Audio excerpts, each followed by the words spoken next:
Каков геополитический выбор для белорусов? Я думаю, что все мы очень часто в последнее время задаем себе вопрос о геополитическом выборе Беларуси, о том, куда должна идти белорусское государство, наша страна, в Европейский Союз, развивать отношения с Российской Федерацией или быть нейтральным государством. Ну, давайте определимся, почему в принципе возник этот вопрос в последнее время. Я думаю, что большинство из нас до 9 августа 2020 года даже не задумывались особо об этой проблеме. Ну, тех, по крайней мере, та большая часть или большая часть белорусского общества, которая не интересовалась политикой. Но как раз-таки события августа и последовавшие развития за ним поставили очень серьезный вопрос. А куда стоит нам устремляться? Куда идти белорусскому государству?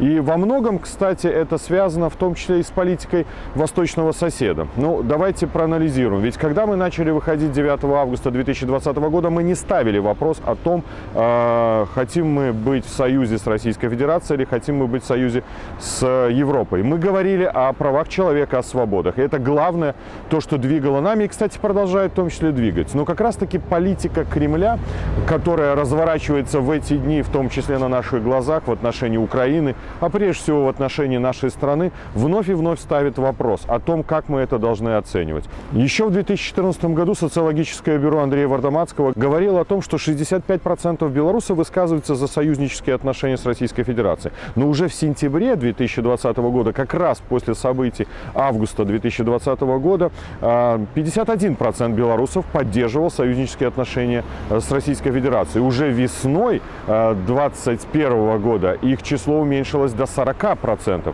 Сейчас последние опросы, которые проводятся, ну, конечно, можно дискутировать по поводу репрезентативности, но хотя бы та же публикация на портале «Зеркало» говорит о том, что только 3% белорусов высказываются за союзнические отношения с Российской Федерацией. При этом одновременно за отношения добрососедские как с Россией, так и с Европейским Союзом 18%. И тут характерна динамика изменения отношений и к Европейскому Союзу.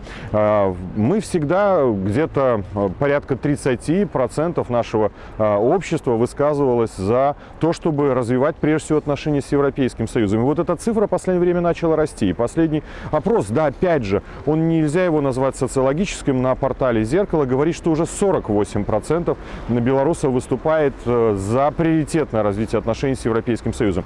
Результат этому политика Кремля, которая фактически совершает стратегическую ошибку с точки зрения их интересов. Она выталкивает белорусов от отношений с Российской Федерацией. И как раз-таки попытка навязать нам добрые отношения на штыках, используя армию, вооруженные силы, пытаясь давлением, внешним и внутренним давлением обеспечить свои интересы в Беларуси, она ущербна, она бесперспективна. И это нужно понять в Кремле. Потому что пример Украины очень показательный. И аналогичная ситуация, к сожалению, может развиваться и в нашей стране, в Беларуси. Поэтому для нас очень важно еще раз понимать, что все зависит от нас. Или нейтральный статус, или развитие отношений как с Россией, с Европейским Союзом. Но прежде всего мы, белорусы, должны вернуть себе право определять нашу судьбу. Ну а что ж, Кремль совершает очередную ошибку. Фактически уже ни одно государство вокруг Российской Федерации не может чувствовать себя безопасным с точки зрения своих интересов, своей независимости. И, к сожалению, на наших глазах это происходит и с нашей страной, с Беларусью. Лукашенко руководитель или исполнитель? Опять же, говоря о сегодняшних событиях, связанных с Украиной и ситуацией в Беларуси, давайте посмотрим на этого человека, имя которому Александр Лукашенко. О том, потерял ли он свою субъектность. И я возвращаюсь к августу 2020 года, к известному нам всем по видеоматериалам событию на Минском заводе колесных тягачей, МЗКТ. Когда рабочие кричали ему «Уходи!», когда один из рабочих сказал: если ты офицер, застрелись. И давайте вспомним, что он говорит Соловьеву в последнем интервью. Он говорит о том, что рабочие вообще сидели по сторонам, что это была специально организованная группа, которая кричала ему, потому что его это очень сильно задело. Это первый был очень мощный признак того, что он теряет свою субъектность, что он полностью теряет свой авторитет, и что он больше не то, что с точки зрения итогов проигранных им выборов не может считать президентом. В принципе, он не имеет авторитета в белорусском обществе. И вся эта картина в течение 1,5 лет, она развивается. Она развивается не только внутри Беларуси, она развивается и за пределами Беларуси. Но давайте посмотрим, как сегодня называют Лукашенко за рубежом. Ну, хотя бы наши соседи. Литва – бывший президент Беларуси. Президент Украины – один человек из Беларуси. Немецкая пресса – диктатор. Очень часто слышны слова, его называют преступником и лицом подозреваемым в массовых преступлениях против человечности. Мы называем его с вами диктатором. Он уже потерял какой бы то ни было авторитет в глазах белорусского общества и потерял его за рубежом. И перспектив восстановить этот авторитет абсолютно нет. Сегодняшние события в Украине показывают, что он не руководит процессами, он является рядовым исполнителем, пешкой в этой большой геополитической игре. И сколько бы он ни пытался надувать щеки, всем это абсолютно ясно. Даже тому пропагандисту Соловьеву, который берет у него интервью, он издевается над ним, когда спрашивают его, готовы ли вы из рук Путина получить звание полковника российской армии. Как он убежденно пытается нас всех через камеру убедить, что да, что ж в этом проблема стать полковником вооруженных сил Российской Федерации. То есть человек утратил контроль над реальностью, он связь с реальностью фактически утратил. Это мы видим на наших глазах кончину этого человека как личности, как фигуры в политике. Он прекращает свое существование. И потому все процессы ускоряются. И я убежден в том, что события будут набирать только динамику. И у нас появится еще один шанс, к которому мы должны быть готовы для того, чтобы переломить эту ситуацию и взять белорусам, именно белорусам, взять власть в свои руки. Как продвигается вопрос с непризнанием Лукашенко на международной арене? Буквально несколько дополнительных слов о нашей стратегии непризнания Лукашенко в качестве президента Беларуси. Здесь характерным является очередной документ, который был опубликован Соединенными Штатами Америки с Сенатом США.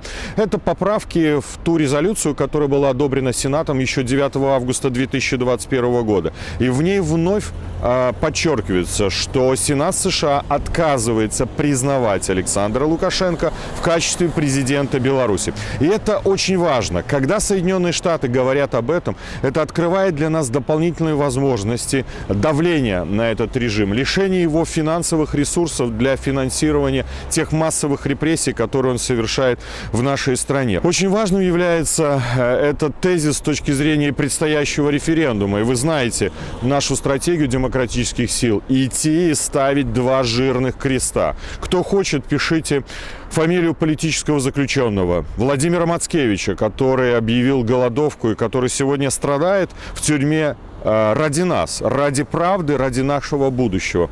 Бабарика, Колесникова, Статкевич, Знак. Очень много, тысячи политических заключенных в тюрьмах. Мы можем написать фамилию на бюллетене или поставить 2 жирных креста.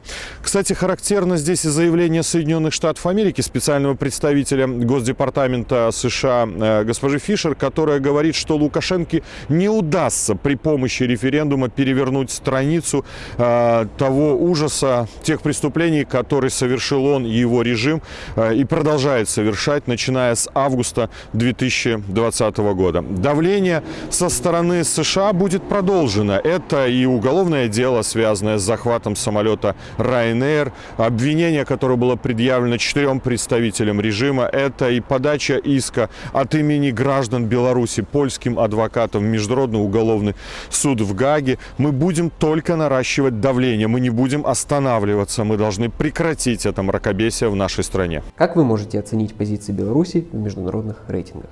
Из-за действий режима все более негативно воспринимают нашу страну в мире.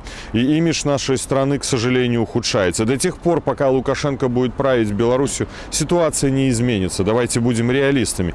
Давайте посмотрим на некоторые индексы, которые ранее публиковались, в том числе новый индекс, который недавно был представлен. Так, по уровню демократии Беларусь занимает 148-ю позицию между Гвинеей-Бисау и Суданом, между такими государствами в мире. По уровню свободы прессы 158 место, потому что большое количество белорусских журналистов подвергнуто было репрессиям и до сих пор находится в тюрьмах только за то, что они говорили правду. Беларусь, к сожалению, находится на дне мирового права. Буквально недавно был опубликован мировой рейтинг Rule of Law 2021, в соответствии с которым Беларусь занимает 136-ю позицию из 139 государств. За нами только Никарагуа, Египет и Венесуэла.